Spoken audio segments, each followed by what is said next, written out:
ವೈಜ್ಞಾನಿಕವಾಗಿ ನೋಡಿದಾಗಲೂ ನಿಮಗೆ ಇಂಗ್ಲಿಷ್ಗಿಂತ ಕನ್ನಡ ಬಹಳ ಮೇಲ್ಮಟ್ಟದಲ್ಲಿ ನಿಲ್ಲುತ್ತೆ. ನೀವು ಸೈಂಟಿಫಿಕ್ ಲ್ಯಾಂಗ್ವೇಜ್ ಅಂತ ತಗೊಂಡಾಗ, ಆ ದೃಷ್ಟಿಯಿಂದ ತಗೊಂಡಾಗಲೂ ಕೂಡ ನಿಮಗೆ ಕನ್ನಡ ಯಾವುದರಲ್ಲೂ ಕಡಿಮೆ ಅಂತ ಬರೋದಿಲ್ಲ. ಎ ಆದ ನಂತರ ಬಿ ಯಾಕೆ ಬರಬೇಕು, XYZ ಕೊನೆಯಲ್ಲೇ ಯಾಕಿರಬೇಕು ಅನ್ನುವಂಥ ಪ್ರಶ್ನೆಗೆ ಇವತ್ತಿನವರೆಗೆ ಯಾರು ಉತ್ತರ ಹೇಳಲಿಲ್ಲ. ಅದಕ್ಕೆ ಉತ್ತರ ಹೇಳಲಿಕ್ಕೂ ಸಾಧ್ಯನೂ ಇಲ್ಲ. ಯಾಕೆಂದ್ರೆ ಅದನ್ನು ಸೃಷ್ಟಿ ಮಾಡಿದಾರಲ್ಲ, ಆ ಸೃಷ್ಟಿ ಮಾಡಿದವನಿಗೆ ಅವನು ಗೊತ್ತಿಲ್ಲ ಎ ಆದ ನಂತರನೇ ಬಿ ಯಾಕೆ ಬರಬೇಕು, XYZ ಕೊನೆಯಲ್ಲಿ ಯಾಕಿರಬೇಕು ಅಂತ. ಆದ್ರೆ ಕನ್ನಡದಲ್ಲಿರುವಂತ ಎಲ್ಲ ಆ ಸ್ವರಾಕ್ಷರಗಳು ಎಲ್ಲೆಲ್ಲಿ ಬರಬೇಕು ಎಲ್ಲದಕ್ಕೆ ಅರ್ಥ ಇದೆಯಲ್ಲ. ಹೇಳ್ತಾರೆ, ಶಿವನ ಢಮರುವಿನಿಂದ ಬಂದಂತ ಶಬ್ದಗಳನ್ನ ಪಾಣಿನಿ ಅನ್ನುವಂಥ ವಿದ್ವಾಂಸ ಅವನು ಅದನ್ನು ಧರಿಸಿ ಆ ಸ್ವರಾಕ್ಷರಗಳ ರಚನೆಗಳನ್ನು ಮಾಡ್ತಾನೆ ಅಂತ ಹೇಳ್ತಾರೆ. ಹಾಗಾಗಿ ಆದಿಂದ ಶುರು ಮಾಡ್ತೀವಿ. ಎಲ್ಲ ಶಬ್ದಗಳು ಕಂಠದಿಂದ, ಮೊದಲ ಸಾಲು ಬರುವಂತದ್ದೆಲ್ಲವೂ ಕಂಠದಿಂದ, ಆ ಇ ಉ ಎ ಐ ಅಮ್ಮ ತನಕ ಹೇಳ್ತೀವಿ. ಕಂಠದಿಂದ ಬರುವಂತ ಶಬ್ದಗಳು ಕಂಠವ್ಯ ಅಂತ ಅದಕ್ಕೆ ಹೆಸರಿಟ್ಟ. ಆನಂತರ ಕಂಠದಿಂದ ಸ್ವಲ್ಪ ಮೇಲಿನ ಭಾಗ ಕ ಖ ಗ ಘ ಂಗ. ಇನ್ನು ಮುಂದೆ ಬಂದ್ರೆ ಚ ಛ ಜ ಝ ಞ, ನಾಲಗೆಯ ಮಧ್ಯಭಾಗ. ಇನ್ನು ಮುಂದೆ ಬಂದ್ರೆ ಟ ಟ ಡ ಢ ಣ, ನಾಲಗೆಯನ್ನು ಸ್ವಲ್ಪ ತಿರುಗಿಸಿ ಹೇಳುವಂತ ಶಬ್ದಗಳು ಗುಂಪು. ಇನ್ನು ಮುಂದೆ ಬಂದ್ರೆ ನಾಲಗೆಯ ತುದಿ ಮತ್ತು ಹಲ್ಲುಗಳ ಸಹಾಯದಿಂದ ಹೇಳುವಂತ ತ ತ ದ ಧ ನ. ಮತ್ತು ಮುಂದೆ ಬಂದ್ರೆ ತುಟಿಗಳ ಸಹಾಯದಿಂದ ಪ ಪ ಬ ಭ ಮ.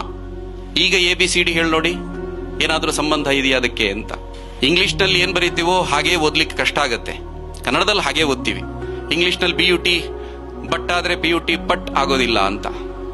ಒಂದ್ಸಲ ಮೇಷ್ಟ್ರು ಬೋರ್ಡಲ್ಲಿ ಒಂದು ಶಬ್ದ ಬರೀತಾರೆ, LISTEN. ಹುಡುಗನಿಗೆ ಓದು ಅಂತ ಹೇಳ್ತಾರೆ. ಹುಡುಗ ಓದ್ತಾನೆ ಲಿಸ್ಟನ್ ಅಂತ ಹೇಳ್ದ. ಮೇಷ್ಟ್ರಿಗೆ ಹುಡುಗನ ಬಗ್ಗೆ ಕನಿಕರ, ಅದು ಲಿಸ್ಟನ್ ಅಲ್ಲ ಮಗು, ಲಿಸನ್ ಅದು ಅಂತಂದ. ಅಂದ್ರು ಮೇಷ್ಟ್ರು. ಆಗ ಹುಡುಗನಿಗೆ ಮೇಷ್ಟ್ರ ಬಗ್ಗೆ ಕನಿಕರ. ಮೇಷ್ಟ್ರು ಪಾಪ ಕನ್ನಡಕ ಹಾಕೊಂಡಿದ್ದಾರೆ, ಆ ಟಿ ಅವರಿಗೆ ಕಾಣ್ತಾ ಇಲ್ಲ, ಅದಕ್ಕೋಸ್ಕರ ಲಿಸನ್ ಅಂತ ಹೇಳ್ತಾ ಇದ್ದಾರೆ ಅಂತ ಹುಡುಗ ಮೇಷ್ಟ್ರೆ ಅಲ್ಲಿ ಟಿ ಇದೆ ಮೇಷ್ಟ್ರೆ ಅಂತಂದ, ಲಿಸ್ಟನ್ ಆಗಬೇಕು ಅಂದ. ಈಗ ಮೇಷ್ಟ್ರಿಗೆ ಕನಿಕರ ಹೋಗಿ ಸ್ವಲ್ಪ ಸಿಟ್ಟು ಬಂತು. ಟಿ ಇದ್ದದ್ ನನಗೂ ಗೊತ್ತಿದೆ, ಟಿ ಸೈಲೆಂಟು, ನೀನ್ ಸೈಲೆಂಟ್ ಆಗಿ ಕೂತ್ಕೋ ಅಂತಂದ್ರು. ಆದ್ರೆ ಹುಡುಗ ಮತ್ತೆ ಕೇಳ್ದ, ಟಿ ಯಾಕೆ ಸೈಲೆಂಟು ಅಂದ. ಈಗ ಮೇಷ್ಟ್ರು ಸೈಲೆಂಟ್ ಆದ್ರು. RAMA ಏನಾಗುತ್ತೆ, ರಾಮಾನು ಆಗತ್ತೆ, ರಮಾನು ಆಗತ್ತೆ. RAMA ರಾಮಾನು ಆಗತ್ತೆ, ರಮಾನು ಆಗತ್ತೆ. ರಾಮನು ರಾವಣನನ್ನು ಕೊಂದನು, ಒಂದು ವಾಕ್ಯ 3 ಶಬ್ದ.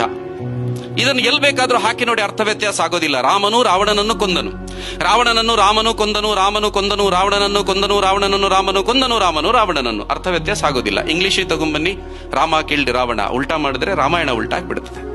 ನಮ್ಮ ಭಾಷೆ ಅಂದ್ರೆ ಅದು ಭಗವಂತನಿಂದಲೇ ಬಳುವಳಿಯಾಗಿ ಬಂದಂತ ಭಾಷೆ.